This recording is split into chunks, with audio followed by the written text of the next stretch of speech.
Hello my friends and welcome, my name is Dennis and this is the latest update from Ukraine. We are on the northeast side of Ukraine near to the Kupiansk, and today we're gonna review some of the tactical charts. So here you can see Svatove, so the area where Ukrainian forces advanced before, and we went through this river, across it, and we took this part of the land, which was very important. But now Russia reinforced Svatove, they put more forces near to the front lines itself, and also they try to counterattack, but we have 95's brigade, which is very strong, fighting here near to Nevskaya before Russia was able to move to this river, which is over here, but later on were thrown away to their last positions. Our main goal is to take this road under control, and that will help us to go to Svatove in a winter time. And also near to Svatove, for example, here we have this some sort of the pocket near to Karmazinovka village that will allow Ukrainian army to go and take the city, but it should not stay here like that for a very long time, otherwise Russia may throw reinforcements to those villages and they may simply encircle our forces here. Not many forces, but still we count every man. And this, my friends, is the Donbas war theater. As you can see, Russia still tries to attack across the front line, especially near to Bakhmut. We're gonna zoom into that one a little bit later.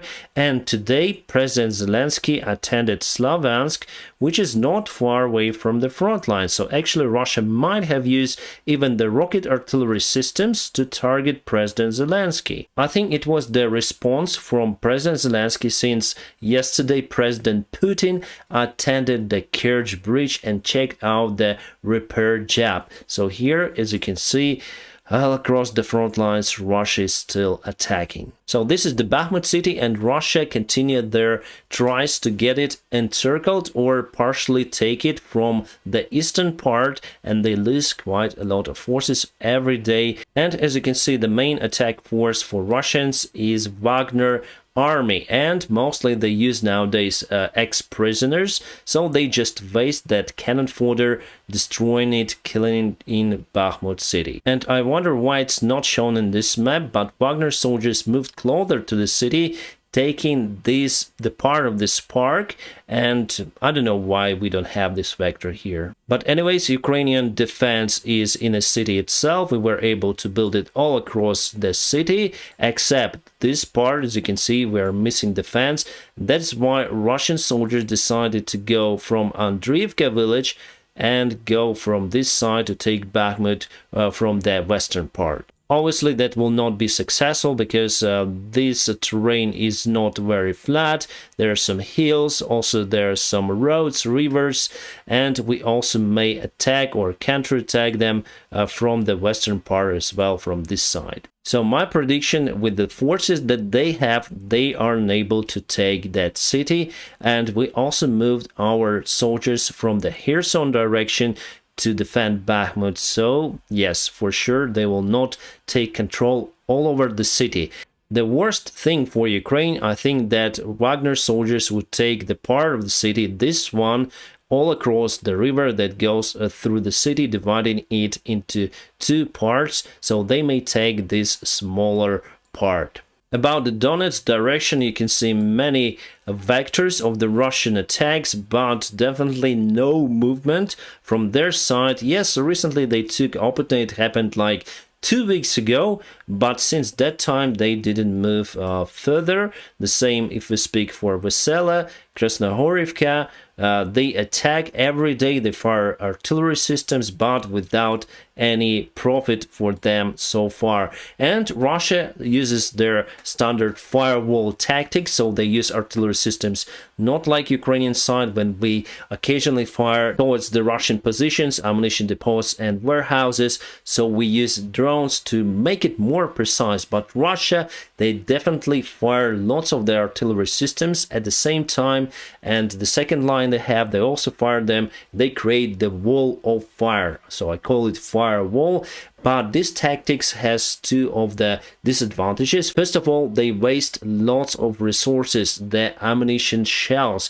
And before, there were some of the rumors that Russia even asked North Korea to provide them with ammunition for the artillery systems, because somehow they cannot produce them any longer in a quantity they need nowadays. The second thing, that every artillery system, every barrel has its own resource, and if you waste it for just destroying the ground, yes, you destroy also the forces of the enemy, but you waste lots of the shells for nothing. And that is why they need a lot of the artillery systems, and they also in lack of that stuff. Half of their artillery systems are already on repair or useless. And that's why we see the Russian artillery dated from the Second World War on the front lines. If we move from Donetsk to Pavlovka and Vuhledar, here you can see the standstill situation, because we sent more reinforcements. We were able to reinforce our defense in Vuhledar,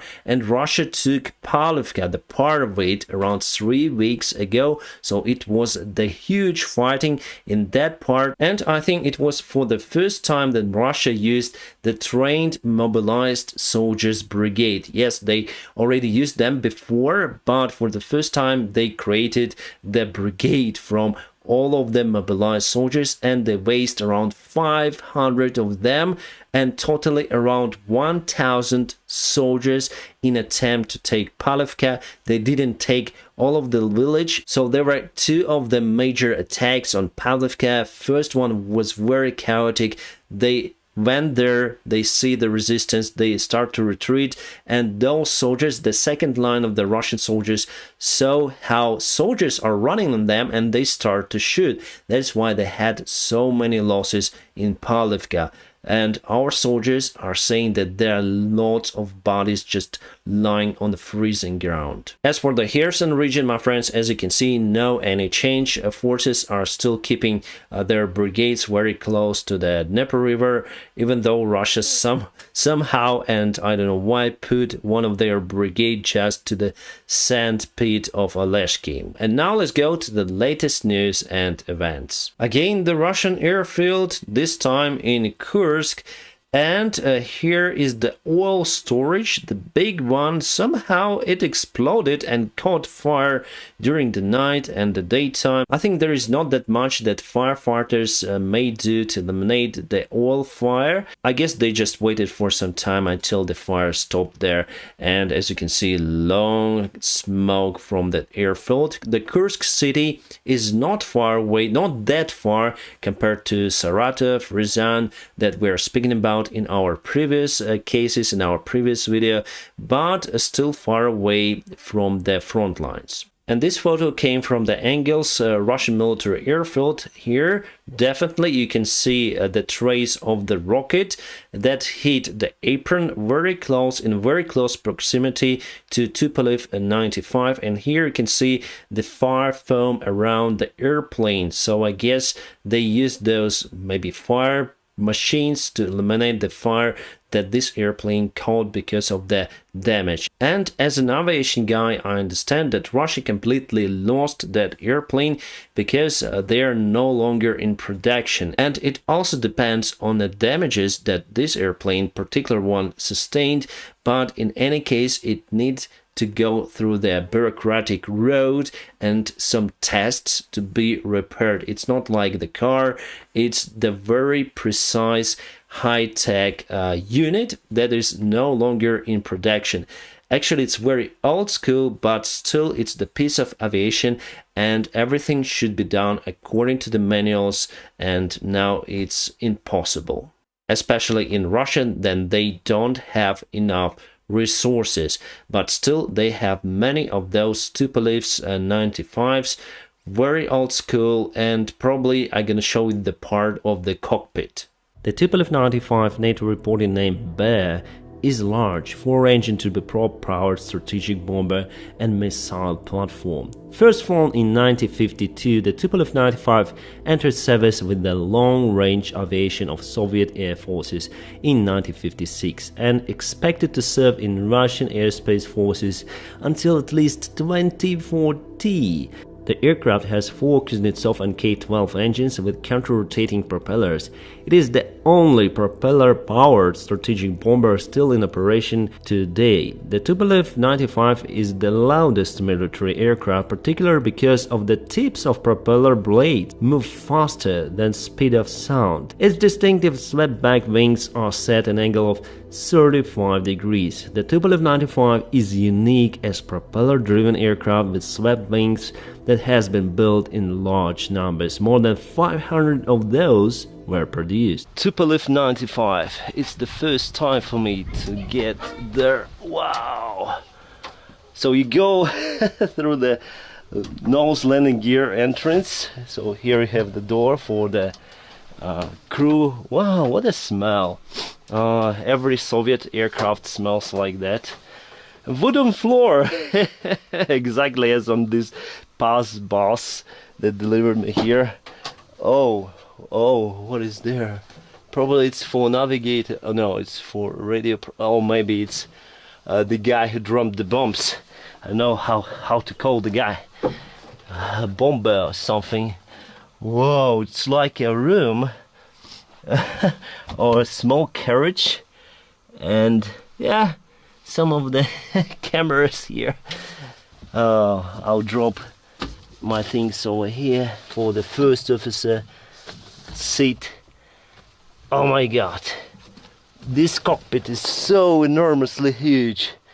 Wow, my friends, this is this is nice actually. Oh, the pedals are in place. Wow, the yoke is so large, so huge. Oh my god. But I would say the navigation, the flight instruments are more or less modern. It's like on Yakovlev 42 or something. Standby looks similar to Boeing, and very, very interesting as well. Probably it is the weather radar or not. Probably not. And this is the missile detector. Probably the missile is coming from this side, that side. Probably this is the autopilot. I'm not really sure. What is this? What is this? For the GoPro mount, to mount the GoPro. And we also can go down to the oh, there's no one there. On some airplanes like Tupolev 134, the navigator place is downstairs behind the curtains, but here no. The trim wheel is here. 1, 2, 3, 4 engines. Oh my god. What is that? The glass, the windshield cleaner. Wow, interesting. Whew. So I like it a lot. This is the parking brake. It works exactly. Yeah, it's connected. Oh, I said the parking brake, my friends, and I can release it. Yeah, exactly on Boeing 737. Oh my god, what is this? Probably this for the windshield heat or something through this duct. Wow. Such a nice machine, my friends. What is this? What is this? Feathering of the engine, feathering, pneuma feathering, and yeah, emergency landing gear extension. Oh, this is the autopilot. Disengage. We have 2 autopilots, probably left, right bank. What is this? I'm not really sure. Well, my friends, the cockpit. The cockpit is so huge, my friends, so large. Unimaginable to have this kind of cockpit on commercial airliner. This is for the guy, for the flight engineer, all the engine parameters, all the switches, etc. And this is probably for navigator. We have the machine, the calculator to calculate everything. Probably it is, yes, for navigator, and this is for the guys. No, maybe, oh, this is for navigator. That is, I don't really know. I don't really know this airplane. I'm not type rated on this one. But, my friends, this is absolutely great machine, and It's absolutely fantastic to have this opportunity to visit this cockpit. First time here, and wow, it's wow. So no pedestal, as you see. We have separate sort of control for the captain, for the first officer. As you see, they are interconnected. Beautiful, beautiful machine, very beautiful.